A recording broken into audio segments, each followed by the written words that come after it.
Hello, listeners. Today we're talking with Danny from Schmidty's Kettlecorn. Danny's been popping Kettlecorn at farmers markets for over 13 years and has popped on both the East Coast and the West Coast of the United States. And you may have seen him on his YouTube channel, Schmidty's Kettlecorn, where he gives you a firsthand look into his life as a popcorn entrepreneur. So, Danny, thank you so much for joining me today. Yeah, Very no problem, excited to man. talk with you. I started 13 years ago, and I was actually in nursing, and I was actually planning on doing something else entirely. And I stumbled upon Kettlecorn, at a job fair. So it was something that I never planned on doing, but I was good at sales. And so they hired people who are good at sales, and it kind of like lined up into place from there. When I was 19, I started selling computers. I sold cookies. I sold caramel apples. I even sold recycled electronics on eBay.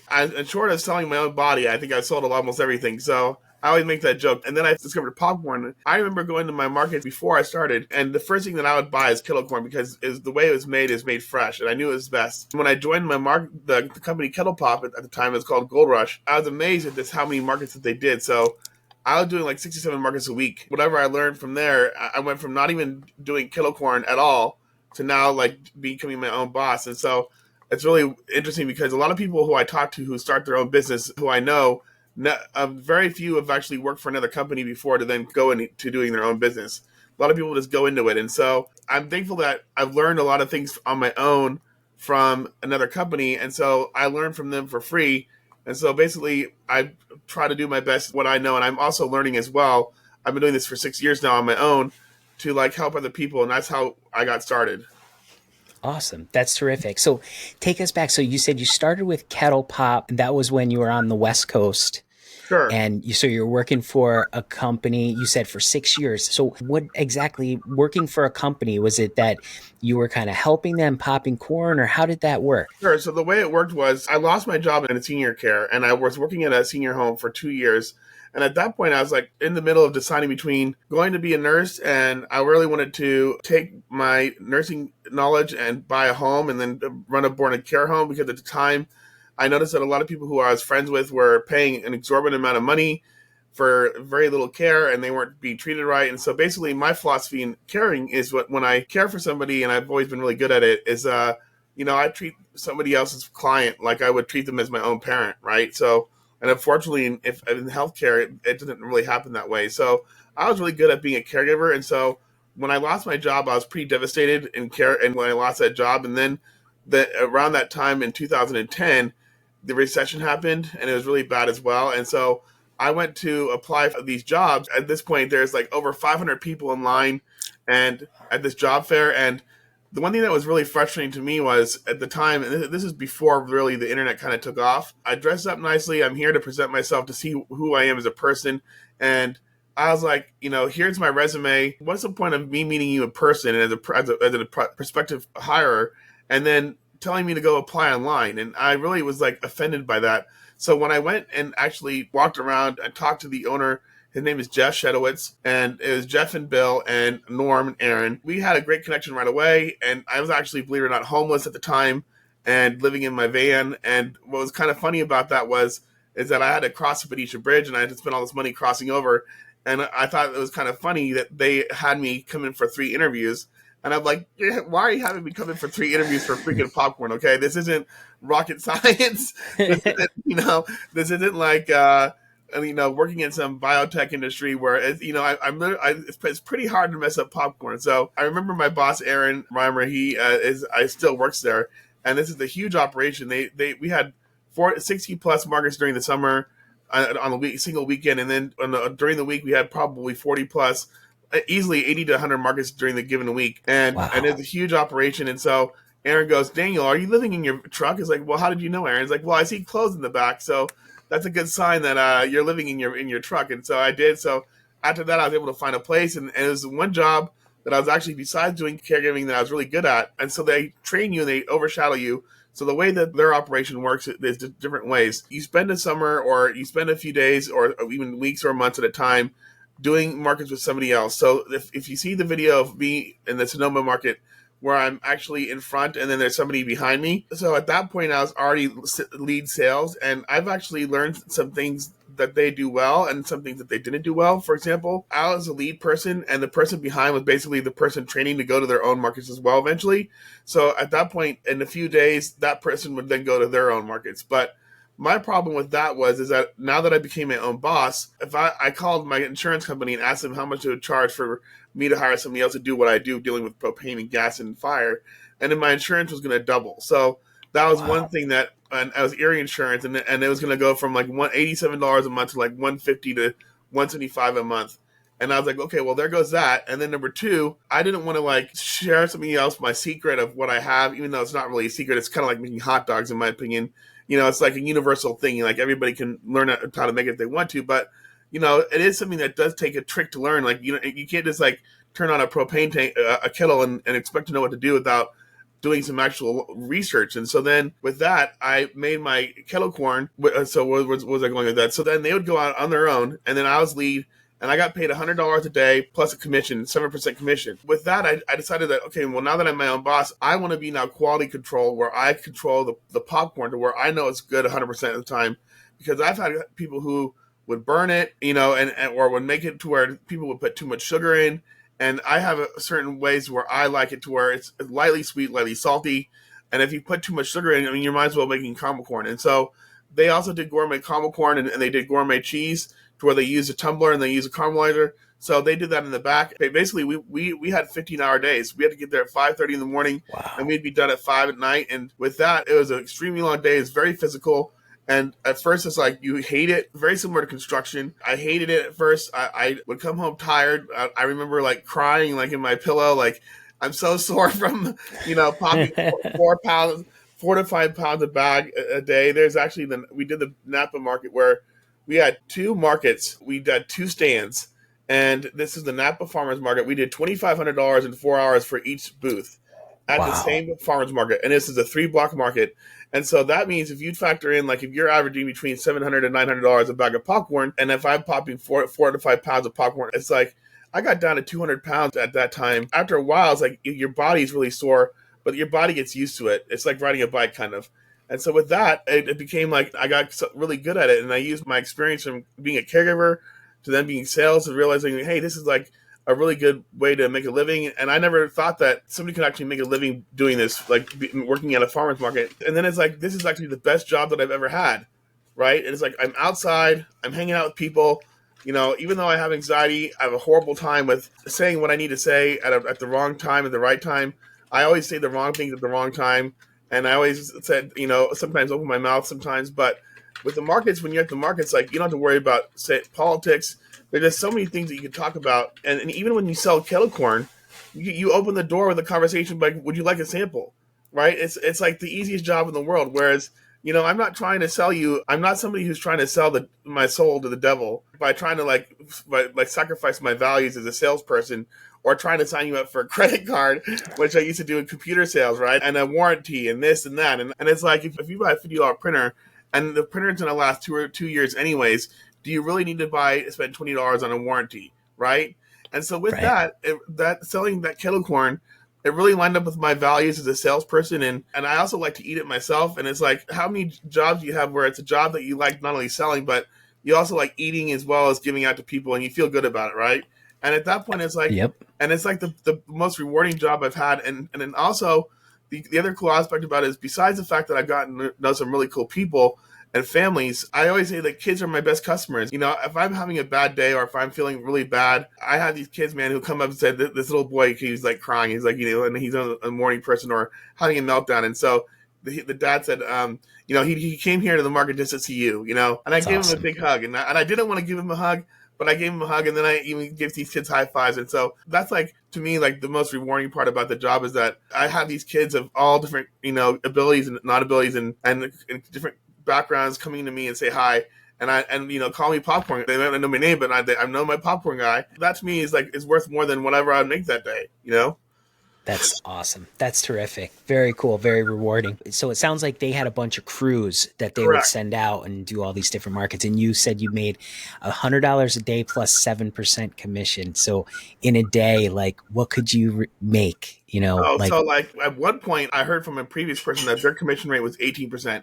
And in fact, before I was there, I was there for 4 years, and I was doing 6 to 7 markets a week. I would actually do. It was a good way to like keep your mind busy, right? So it's like at the end of the day, I don't have to think too much about, and I can listen to my music, and I can do my own thing. I can be in the car on the road. The drawback is, of course, these long drives. They would drive sometimes to 2.5 hours away, to where we had these huge long drives, and so the funny part about that was is we got paid daily at the time, and towards the end we got paid hourly. So I remember that in the beginning, if we had traffic, we really hated it because we wouldn't get any hours for the traffic time. But then when we got paid hourly, we were like, if we had traffic, we were like, yes, you know. And then there'd be days where I would clock in and we would go to a market because back in the day, you know, cell phones were still kind of coming out. You know, the GPS was kind of new, and then you know we still were only cash, and we were still always checking the weather. We actually had to print out maps, whereas now I use my GPS device wherever I go, and I now memorize my routes. And I sometimes would even go to different routes where if somebody had to call in. So at this point, it's like with the weather, as soon as we leave, if it rained, and then sometimes we get there with no market, and we still get paid.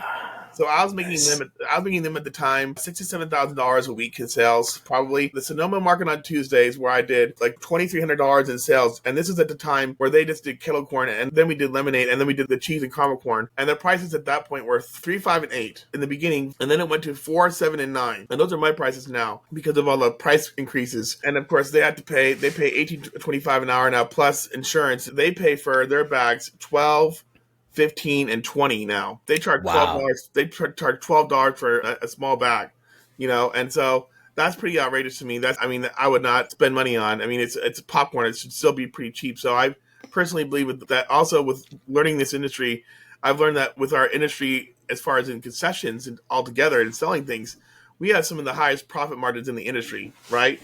I mean, you take a 50-pound bag and you can turn it into $700, $900 a bag. I personally feel like we have a lot of wiggle room to pay some of my people a little bit better, to where I have employees now that have worked with me for a little while, to where I could pay them a little better and then they help me a little longer rather than paying them a really dirt cheap wage, which I probably can. But I figure that because I have such a high profit margin, you know, I want to spread the love too. So, and then with Kettle Pop, we also made tips. So there'd be some days where I'd be making 20, 30, $50 a day in tips plus a commission. There are some actual days where my commission checks were bigger than my actual paychecks. And so I was Wow. actually there. So I became one of their best salespersons with my sales experience. And my boss actually came and told me, you know, Danny, which I actually really remember, I was their first employee of the month and I grew one market by 128%. And I learned things as far as over the years as being sales, like selling. And actually, I want to do a video on eventually on how to sell appropriately.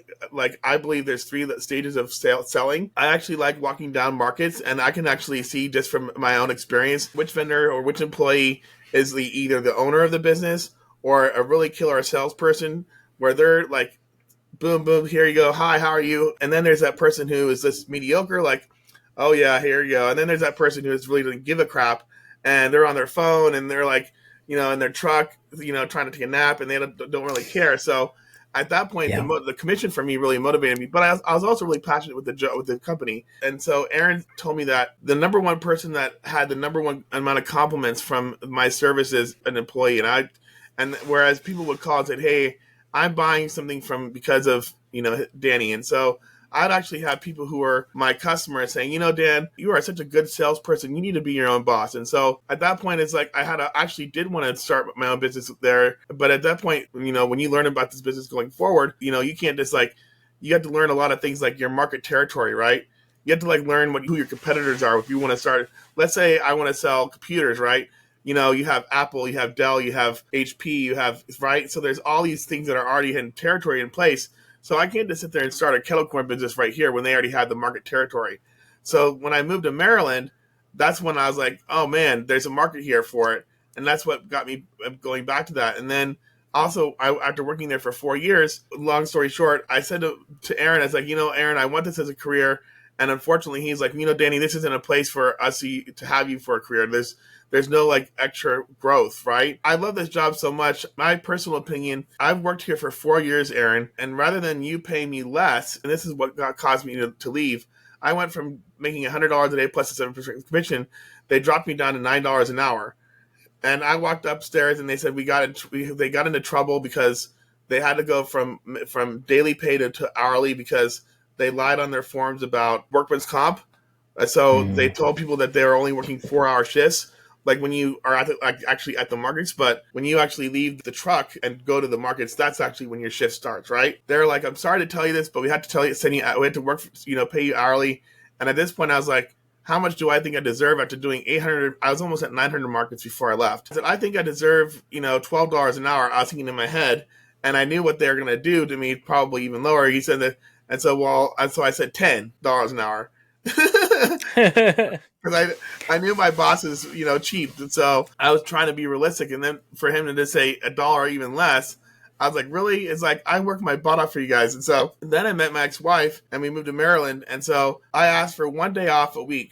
I asked for Sunday off because she worked for the government and she's a federal employee. And I said, there's no way, how am I going to date? And then so I joked. I mean, I was single for like 3 years. And so I wasn't really quite, sure that I was going to get a girlfriend. And I was always being rejected, right? So it was the kind of like the joke of the office, right? And so I said to Norm, if I meet somebody and find a girlfriend, I'm going to quit.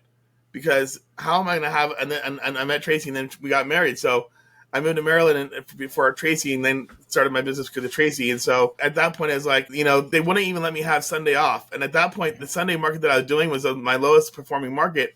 I was only doing $500 a day anyways. Why couldn't you just give it to somebody else or let me have the day off? And right. they said no. When they said no, that's like, all right, well, then that's when I quit. At this point, I want to be with somebody. You have to like have a balance of when you do this kind of business. There are people who do this part-time. There are people who do this full-time. If you do this full-time, man, it can kill you. And at this point, you kind of have to and with anything you do, you have to have a balance, right? I mean, as much as I wanted to do this full time and have this, I can't be in a situation where I still have 2 days off to where I have a day off for me and I have a day off where I, treat myself to lunch and things like that. You can't let this, because otherwise you'll get burned out, right? So at that point, it's like, I also need to have this be a career choice, and the fact that they wouldn't let me take just one day off on the weekends, I felt like then it's time for me to move on, right? Absolutely. Yeah, no, that makes total sense. That makes total sense. So you did almost 900 markets while you were there, and then now you've had your own business for 6 or 7 years now, right? Yeah, there's a picture I showed you. My first day was in June 1st, 2018. So with that, it was kind of funny. I was actually, how there's always that one person at the office where the people make fun of if you were in a work environment? Well, that's who I was. Wherever I go for some reason, I was always that guy that everybody kind of picked on. I have a strong back, I can dish it out too. So if you're going to dish it out to me, I'm going to dish it out to you. Right? So the rule was that if I got to 1,000 markets, they were going to take me on a cruise for all the hard work that I've done. And the joke was that my boss said that there's actually a cruise that called the Cub Cruise.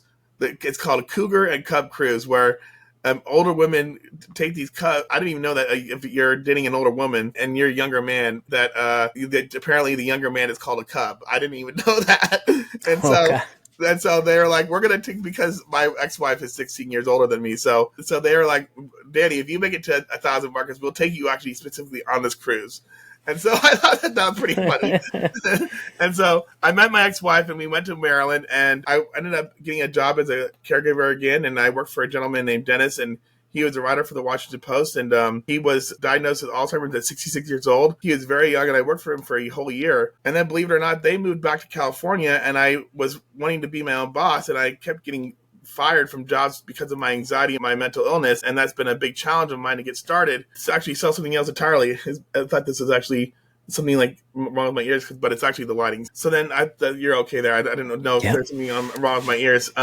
So then You're good. I said, I've at this point, I keep losing jobs. I've lost 40 jobs in 2 years, and I felt pretty humiliated at that point. And I didn't know what was wrong at that point. I just discovered that I had anxiety. I asked my friend's wife, his name was Dennis, the client's wife, and they were paying me $25 an hour, and I was getting paid like $1,000 a week, pretty good money at the time. And I really love being a caregiver, but you also get burned out doing that too. And I told her that I want to be my own boss, and I think that that's the only way that I can support myself. going forward, is that I keep telling people that I have anxiety, that need more time to do some things, and I learn the job, I need more time. And people weren't giving me a chance. And so she said, sure. So I said, I think I could get my business started for $5,000. And she wrote me a check for $5,000. And she said two things. One is, this $5,000 is a gift. And number two, you cannot ask me for more money. So Okay. and so it's not a loan, and so that helped me get started. And so the two things here was, after watching the Greg Sweet videos, I guess I typed up probably Kettlecorn. In fact, I actually made a video myself. My very first video is I did 8 years ago or more, probably 13 years ago now, how to make Kettlecorn at the farmer's market. And it grew to 182,000 views, and I didn't even think anything of it. So I'm like, all right, well, maybe I can make some more videos on how to do some things like that.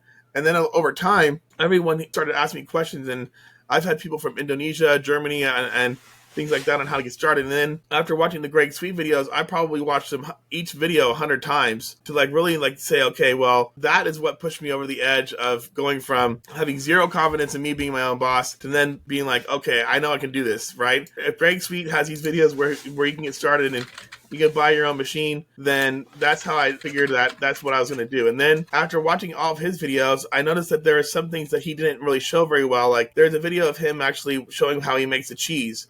Well, he basically shows it in a partial video, and his videos are also older. So they're probably around the time when YouTube probably just started. I think YouTube started in 2007. And then over time, as I watched all these videos, I ended up finding out that Greg Sweet passed away. And so with that, I was like, oh, that's also gave me the idea of doing more videos myself, because at that point, it's like, besides your videos, I decided to do mine with this 160 quart bowl. And so there's specific recipes for my bowl and also for your bowl. And so with that, I feel like that there's a need for it. And that's really cool. And so with that, I've grown my channel, and I get about 60 subscribers a month. I have people who message me all the time saying, because of you that I've started my business. And so basically, for my philosophy on this YouTube channel, I've learned free and I want to give out free. And so at this point, if I can do my markets and support myself, that's great. This one guy got really mad at me on Facebook. There's a lot of trolls, and I'm sometimes a troll myself, but I'm I'm a nice troll. I'm not really a mean troll, There's different levels of trolls, right? So this one troll was like, well, don't you want to be your own boss and just have people work for you? Like, isn't that what success is for you to make $1 million overnight and this and that, blah, blah, blah. I'm like, no, I have 4 or 5 different things that I tell myself, my business, right? And the first thing I tell myself is that, at the end of the day, I cannot fire myself, right? I can't be 5 minutes late to a market and say, Daniel, you know what? I'm sorry, but we're going to go. We're going to have to let you go today. Right? It's just not working out. Or the famous I quit before I get fired routine. And then number 2, you know what? Even on a bad day, it's still a great day. And then number 3, I'm not homeless at the end of the day. Number 4, I'm not homeless, and I have a refrigerator full of food, and my bills are paid, and I have enough money for going out to play pool at night and going out to a nice dinner. It's like, I'm not asking for much, I'm not really quite sure if I'm going to make $1,600 to $100,000 a year or even millions a year. And so number 5, it's like, it works well with my disabilities and works well with my mental illness. So I know a lot of people who have messaged me privately and said, I'm a veteran and I'm disabled myself, and I have these illnesses as well. I have PTSD and I have all these issues too. And so it gives me a lot of encouragement to be there for other people. And so, as long as you're not trying to take away my business, if you're in Texas and you need my help, I really don't mind. You're not in Maryland down the street from me trying to outsell me. And so with that, then I see no reason to want to help people at the end of the day. And then the other issue too is with you and I'm 39. How about you? I'm 47. Okay. So we're around the same age demographic as far as there are a lot of people in the industry right now retiring. They're in their 60s and 70s, and they're retiring. I've actually gotten into some events where the other guy retired completely. So at this point, we're at a really good age right now. And so if that person is in a business as well, there's always somebody else who's going to retire and leave some doors open. So at this point, it's I always wonder, is it a good idea to for example, start a business in 2024? Absolutely, right? And then so there's all these questions as far as I actually want to do a video where, like, what are the rules as far as, like, what would you say, like, to help you get into the business, like, to before you get started? What are some things that you'd, like, look for? For me, what I look for is, the saying that says, what are the two, greatest times to plant a tree, right? 20 years ago and today. So you Right? really just got to get out there and get started and figuring out, what kind of popcorn you're going to sell. Are you going to be pop Kettlecorn and get out there with a kettle and, Right? do farmers markets or fairs or combination of Or flea two? markets or stores, right? Yep, Yeah. exactly. Or are you going to open brick and mortar store and do pop indoors and have a one storefront to sell out of? So I really think it's dependent on what your goals are, what it is that you want to do, and how that works specifically to your lifestyle and what you're looking to get out of it. Just like you said, you're happy with a roof over your head, food in the refrigerator, and you're able to enjoy your life. Life isn't all about working to the bone and making millions of dollars. So I Yeah, think that's really great. we all have our degrees of, I think, in my opinion, like, we all have our degrees of success. And my word of advice from, like, even my former self to now, or even people who are just starting, I know so many people who have a full-time job, maybe another full-time job, and then still have a side business. And so at this point, there's nothing wrong with testing the, like, let's say you want to test out the waters, do it, figure it out one day a week. See, if, give yourself a there's no need for you to, like, sit there and go from 0 to 100 right away, right?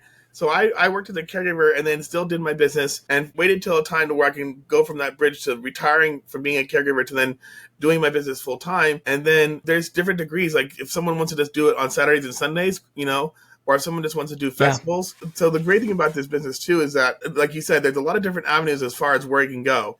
Like, if you just want to do stores, great. You basically mold with what you're good at. And so with me being at the markets and growing, being able to grow my markets back then, that to me was the most stable way for me to grow my own business. Because what I saw was with the farmers markets is a number of different things.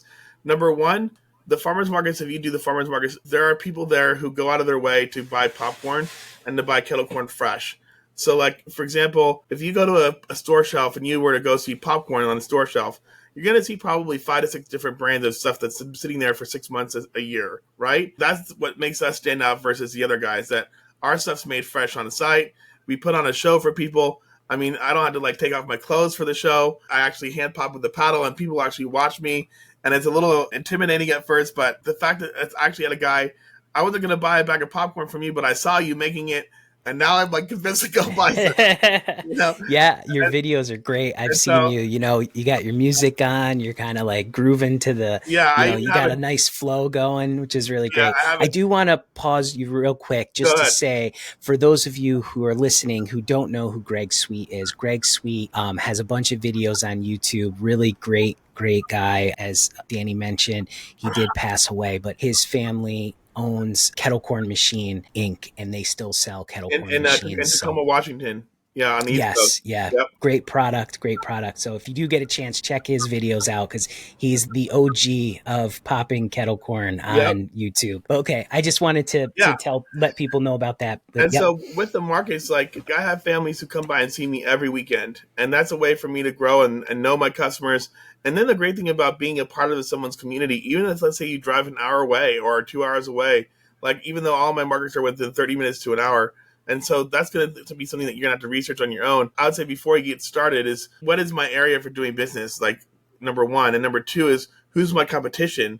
And how many people live in my area and how many schools there are, and things like that for me to get started. So as time went on, like, especially after COVID, after losing 90% of my business and then me bouncing back, my business has grown tremendously. And I'm now doing 6 markets a week now. I'm going to do 3 more or 4 more. And now I'm going to even double up this year to where I have my main employee, who's my rock star employee, and she's going to have a tent and go out on her own to actually make bags herself.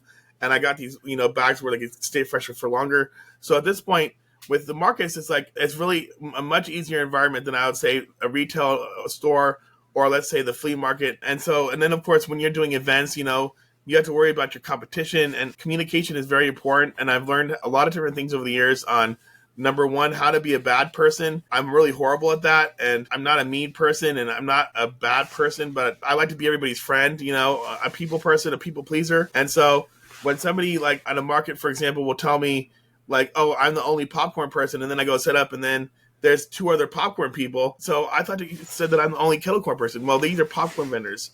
So it's like, come on, guy. I was at a motorcycle show where they had another person selling popcorn, but they weren't selling Kettlecorn. So therefore, they had two popcorn people paying $600 a event at a motorcycle show. And so Wow. at that point, it's like, okay, so now going forward, I got really burned on that one, and I'm not gonna like go back to him, of course. And so now I go forward, like I get a lot of people asking me, like, okay, do you do events where there's more people than one Kettlecorn person? At this point, now going forward, I talk to these managers and say, when I do my Annapolis boat show, they charge me $300 event for the weekend for 4 days, and I do $2,500 to $3,000 in 4 days, and I'm the only popcorn person.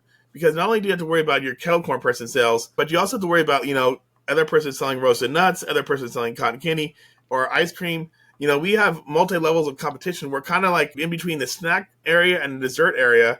And so if we have another person selling Kettlecorn, like that's going to kill our sales. I actually went to a carnival one year and I saw I saw 4 Kettlecorn booths in the same carnival. Wow. And yeah. I'm just like, how do you make any money? So these are all these things that as time goes on, you're going to feel defeated. You're going to have these $25 days. You're going to have days where you're going to get rained out. You're going to have days where I've lost 4 tenths. My middle name is Daniel. Learn things the hard way, Schmidt. I bought a brand new tent mistakenly my first couple years. I didn't really know because, they provided all the tents for us at Kettle Pop, right?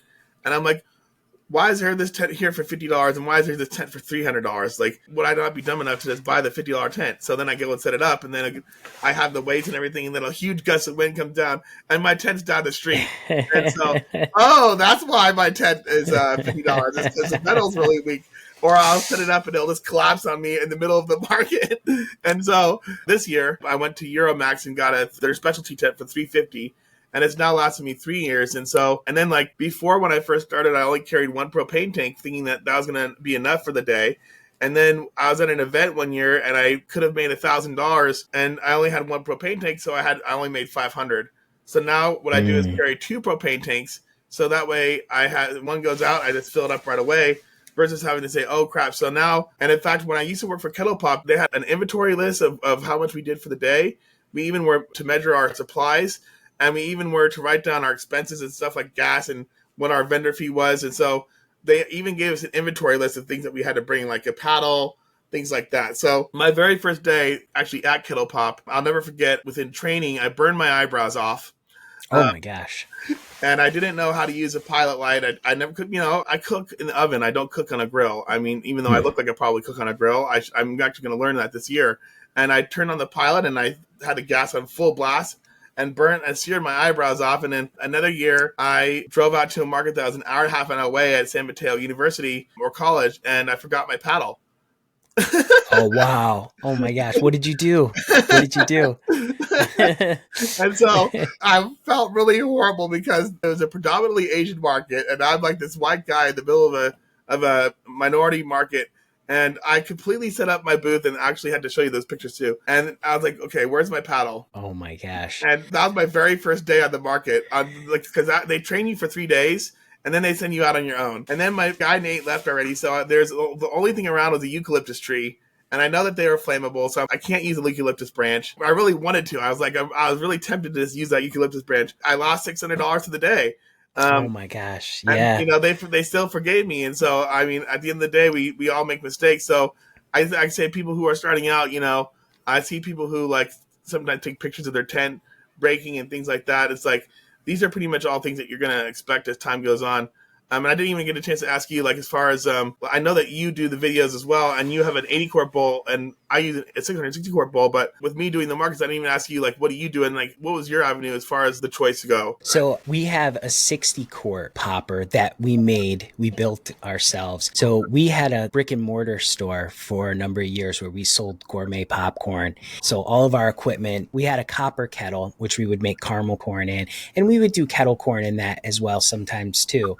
But we had a 20-ounce popcorn machine and, a caramelizer. I saw you just recently got a caramelizer, so we did a lot of caramelizer. We had gone through some things family-wise, so we closed up our shop, and we just said, okay, we want to spend more time with our kids, and when our kids are grown and going off to college, maybe we'll reopen the store. So we put all our equipment in storage, which it's still there today, and we got thinking about it a couple years back, and I said, I really want to pop popcorn at home and see what we can do. And all of our equipment is 220 volts, and I don't really have hookups for that here at the house. Yeah. So my mother-in-law, who owns a pizzeria, was getting rid of her dough machine. She was getting a new machine, and it had a 60 quart dough bowl where they, mix their dough in. So she Yeah. gave me the bowl, and Nice. I built this frame for it and built this thing to pop popcorn in the driveway. And we just started popping popcorn in the driveway, and we pop it in the house too. We have a smaller popcorn machine as well. And I remember when we opened up our shop, we didn't know anything about making flavored popcorn. And, Right.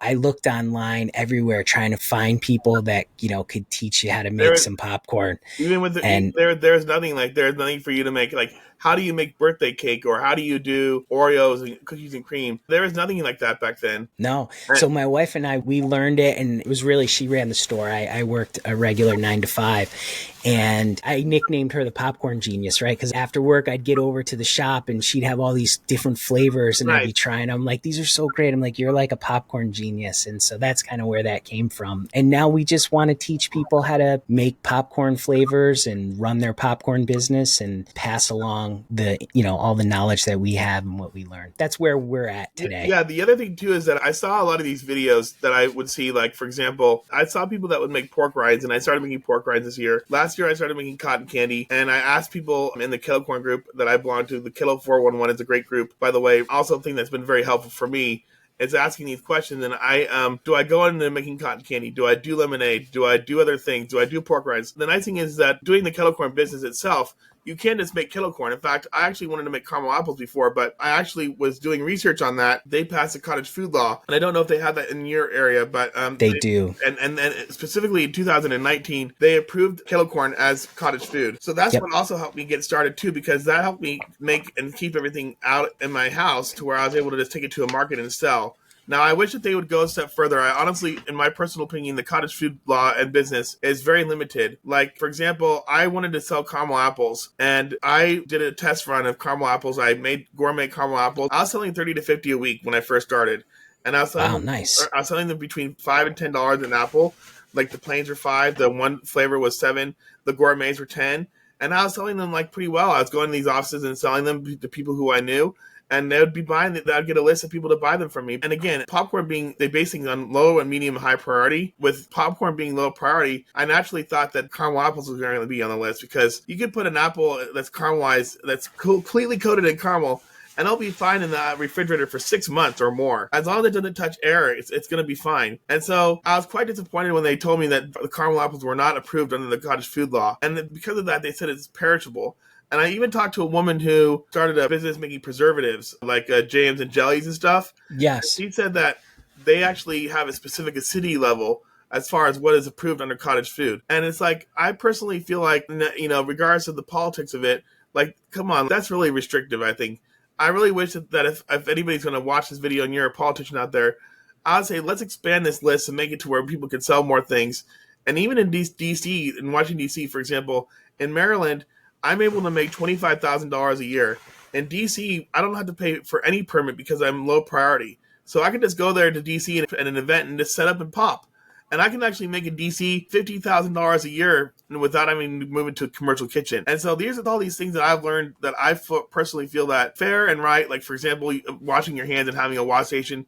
But it's like, I really wish that there could be more to be done for people like you and me, or for anybody who's a small business, to help us get started. And they say that within the first year, over 60% of people fail. Well, I wonder, like, why do they fail? And what can we as a community, like, do to help people who are like you and me succeed? Because it's just that there's so many issues that are going on right now that are hurting people like you and me, where, like, could also be a stepping stone to prevent somebody from like you and me from even starting to begin with, right? And so I honestly just wish, like, for example, I think that they're even trying to deregulate the market scene in California and in Chicago to allow street vendors to sell, like, tamales and stuff like that. And so I just don't know how far we would go with that. But if somebody gets their food license, and I would even say, have a health department inspector come and inspect your house, right? So there's all these things that I personally wish that they could make things easier for somebody to be their own boss, rather, because not everybody in my mind is not, and especially from my mind, as many times as I've gotten fired from people, I've lost so many jobs and have gotten fired from these really crazy people. And not everybody's designed to work for somebody else, right? Not everybody's That's designed. true. Not everybody's designed to work inside an office 8 hours a day and with fluorescent lighting and having to dress up in a suit and tie and say yes ma'am and yes sir and brown nose people. If my business would say like really take off, I would start a nonprofit to where I would help people like me who are disabled start a job or a business. And I just think that my YouTube channel were to ever take off, that if I was ever like have like, let's say a team of 10, 20 people, I'd want to hire people who are like me, where if they're just given a chance, they can start something too. And I'd even like want to be in a situation like, hey, if you're selling cookies or if you have a talent where if you want to make pastries, let me help you sell them. And so I actually thought of a funny idea too, like, because you know how there's 7-Eleven, right? There's so much processed stuff. I'd actually like to start a business, and I was thinking of naming it 812. I would call it 812 as a way to just, basically be in your face at 7-Eleven. And it'd be a convenience store that is geared towards locally fresh goods from people in the community, right? I think that'd be a really cool, like, so if someone has cookies that they want to make, come to my place and I'll help you sell them. I mean, That's cool. there's no reason why we're in Maryland and I'm going to the store to buy produce and it's from California when we have so many farms here that I could buy from locally, right? So there's all these kind of things that I kind of think about as time goes on since I've been doing this business, especially with the environment and everything and global warming. And then, of course, especially after COVID, the price increases and the price fluctuations. It's been a real learning lesson for, I don't know about you, but for me, as going from an employee to a manager to then a boss, I've learned so much that I've, taken with me, that I am learning something every day, right? I went from learning nothing Yep. about popcorn to now knowing that there's 150 brands of popcorn. I have people ask me all the time, what's the difference between mushroom popcorn and butterfly popcorn? Like 13 years ago, I wouldn't have been able to answer you that question. I hear you there. You make different flavors of popcorn. I've seen a bunch of your videos, love your videos, Right. love your channel. You have, what's sweet cheese? Tell us Sure. about sweet cheese, because I think So that's something not everybody's doing. what was really a big pain for me at the beginning was everybody asked for Chicago Mix. And I don't know if you're familiar with the story of Chicago Mix. Garrett's Popcorn did Chicago Mix. Apparently and if I'm incorrect here, feel free to in the comments to say that I'm incorrect. I love that YouTube commenters, they're really quick to point out when I'm wrong or incorrect, or if I misspeak, or if I talk too long, or if I do not talk too long. So feel free to comment in the comments. I'm joking. But, I had this one guy one time talk to me about this one video I did, and he's like, you said like too many times. And so, well, thank you. I said like too many times. Cool. There's so many problems in the world right now that this guy on YouTube who has 1,800 subscribers said like too many times. God forbid.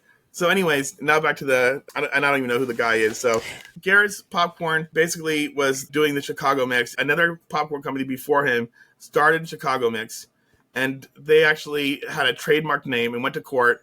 And now Garrett, I don't know if they're even allowed to They use call it the Garrett mix. They do? Okay, I didn't know that. So Yeah. they got sued, and who knows how much money they got. So now people in every state have this thing called, like, if you're in Michigan, they'll call it the Michigan mix. So with me, there's pros and cons of that. If someone who buys caramel corn and kettle corn, or caramel corn and cheese corn together, they're gonna buy one bag. Where if I mix, when I'm at the markets and I'm making it fresh, what I tell people is that it's really hard for me to be in a mindset to mix two different kinds together. Kind of sometimes I can, but when I dump that bowl and I start bagging it, the first thing you learn, especially in your area, is number one, the humidity, number two, the air quality, number three, the moisture in the air. And sometimes I'll bag something and it'll be really hot, or if it'll be really humid, and I'll just have enough time within 3 minutes or less. If I don't have that whole thing bagged, the popcorn will come out soggy and taste soggy. So I think from my perspective, I would love to, if I had something maybe inside, I maybe do a Chicago mix for something like a Garrett mix that's more gourmet. But for the meantime, for the quick way, the sweet cheese is great because you make the kettle corn and you dump it, and I buy a food safe bin, and basically I dump it in the thing right away, and I pour the orange cheddar on it versus the white cheddar. In fact, I actually tried it with the white cheddar, and it does not taste the same. And the white cheddar is actually great with no sugar on it. I do several different flavors a week. I do 3 or 4 flavors fresh with sugar, and I do 3 or 4 flavors fresh without sugar.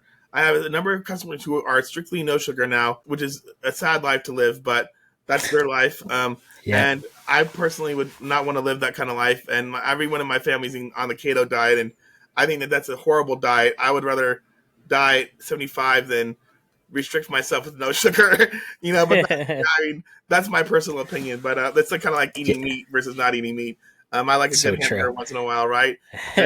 And so So, So the sweet cheese, so you're saying that you make a kettle corn batch and then you coat it in a cheddar cheese powder. Correct, Is that what you do? and yep, in that Nice. video, and so you do the orange cheddar versus the white cheddar, and I've even done the smoky cheddar, and you can actually throw the batch in, and instead of using salt, I use the cheddar and I mix it in, and I throw it right in the bag, and I actually made that this Sunday, and it's a really good seller. In fact, I have 4 or 5 sellers that I sell all the time, and I even did a sriracha cheddar this weekend. So I actually learned by diversifying my spices over the years that there's 3 or 4 different companies that I've gone to over the years, and the main one is Gold Medal. You know, you can buy from Katam and Gold Medal specifically. If Yep. you can't buy from Gold Medal direct, if you order from Katam, a lot of people ask me, where do you get your spices from? Number 2 is Firehouse Seasonings or Firehouse Spices.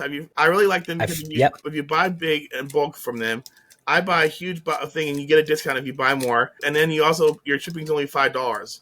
I think that's a really good deal. And then number 3 is Spice Barn. I bought their sriracha from them.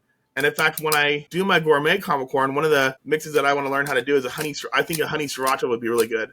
Yeah, And for so sure. my number one sellers are, as far as for Kettlecorn goes, is of course I always go Kettlecorn if it's always busy. You're always going to get sales for Kettlecorn. But number 2 is white cheddar. Number 3 is caramel corn. Number 4 is dill, and number 5 is sweet cheddar. And then with the dill popcorn, rather than always doing dill, I do a different special each week.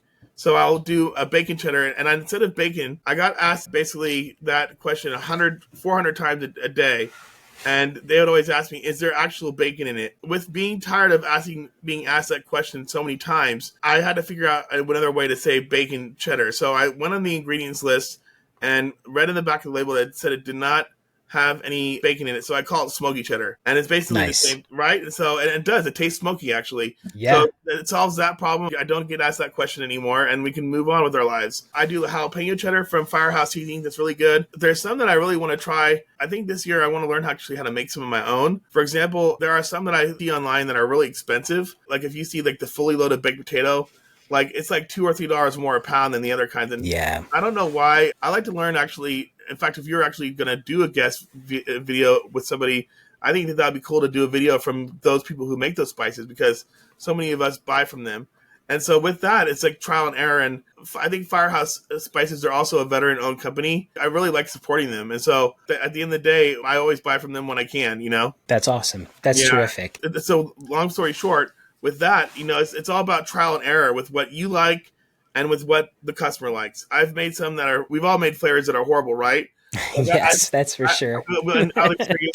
I'll share one of mine. You can share one of yours, and then I'll share one of mine to let you talk. But the one that I've made that was really bad was an Old Bay white cheddar, and nobody bought it, right? So Really? yeah, I could see how that could be good, but no, it was a flop. Nobody liked it. So yeah. So what were some of the ones for you? One of the biggest mistakes we made was we bought some sour attitude. I don't know if you've seen that. It's like a powder that's really sour. So you can add it, like sometimes we'll add it to like watermelon flavor or like a green apple, and you put some of that sour on there.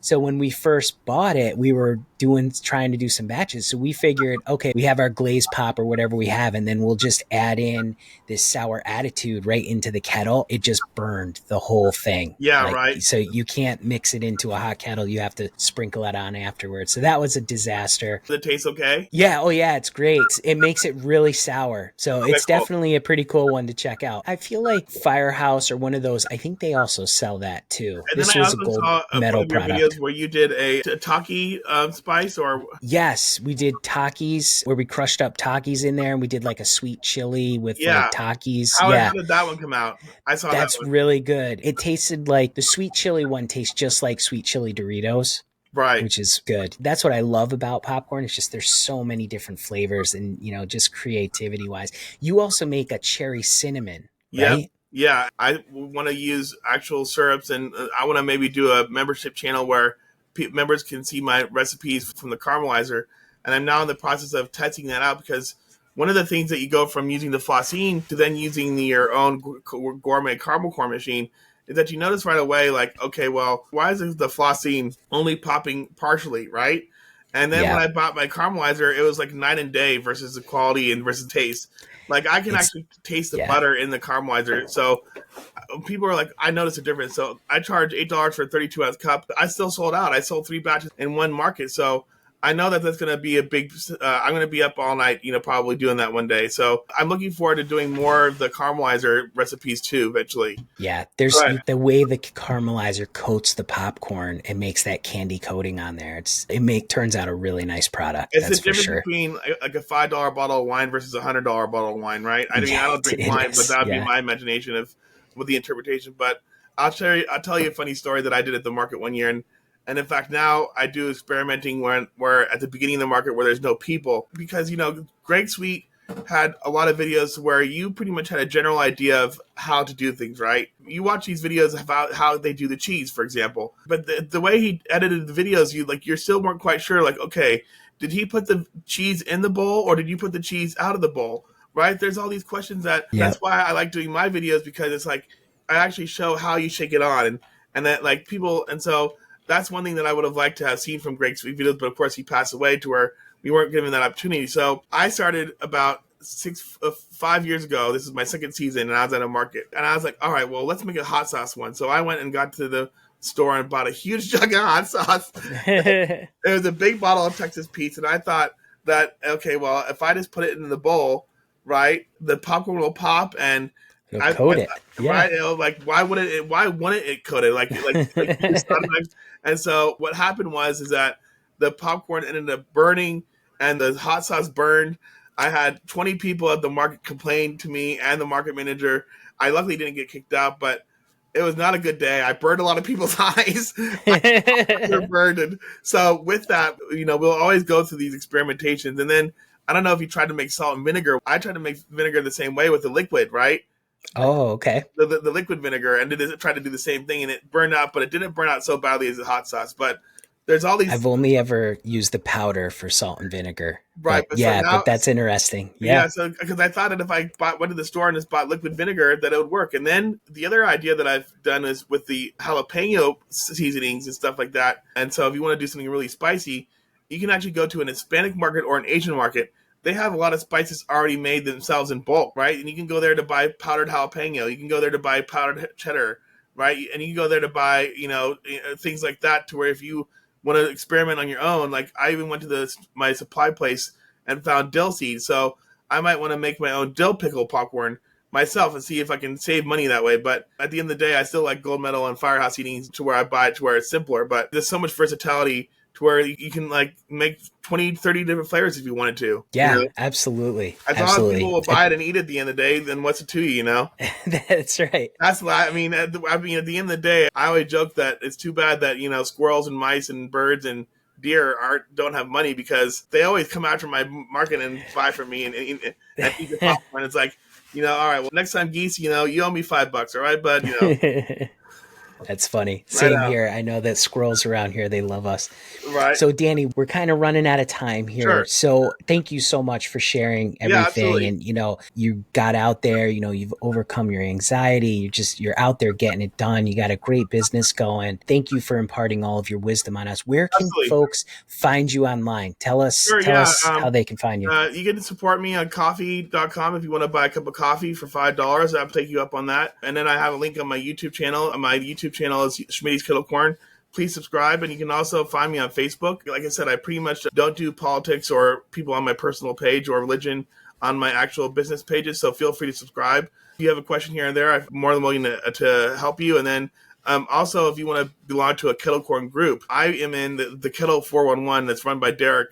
And there's a lot of really cool people in there who are new Kettlecorn people, who are middle of the road Kettlecorn people like me. And there's a lot of OGs in there that have been in business for a long time. In fact, I'm looking forward to seeing some videos from you from people who have been in the business for a little while as well. I'm just really happy because that's a way that I can always learn from. And if I have a question, I just type it in and say, hey, what do you guys think of this bag? Or what do you guys think of this?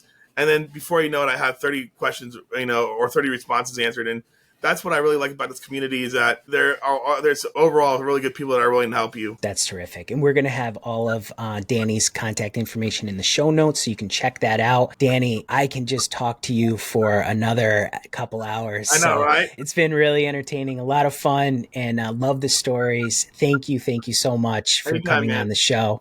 We appreciate it. Best of luck to you. Yep. Thank you. Keep popping.